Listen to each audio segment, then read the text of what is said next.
Ruhumuz əskərdədir, yolunu gözləyirik biz. Doğulandan oğluma sevgi bəsləyirik biz. Ruh əkizimdir oğlum, ən əzizimdir oğlum. Fəxr edirəm onunla, elə bil özümdür oğlum. Ruh əkizimdir oğlum, ən əzizimdir oğlum. Fəxr edirəm onunla, elə bil özümdür oğlum. Elə bil özümdür oğlum. Ailəsinə dayaq olur, qoçaqdır oğlum mənim. Atasına həm anasına dayaqdır oğlum mənim. Ruh əkizimdir oğlum, ən əzizimdir oğlum. Fəxr edirəm onunla, elə bil özümdür oğlum. Ruh əkizimdir oğlum, ən əzizimdir oğlum. Fəxr edirəm onunla, elə bil özümdür oğlum.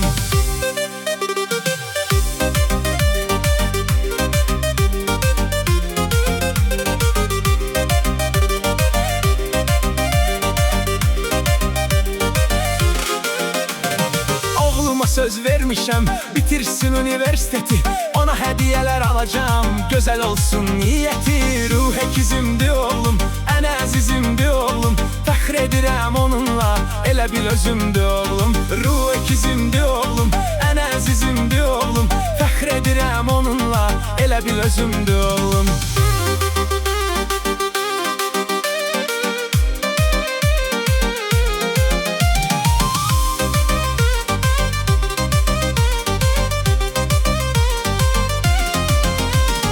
Şükür olsun Allah'a, mədəni övladım var.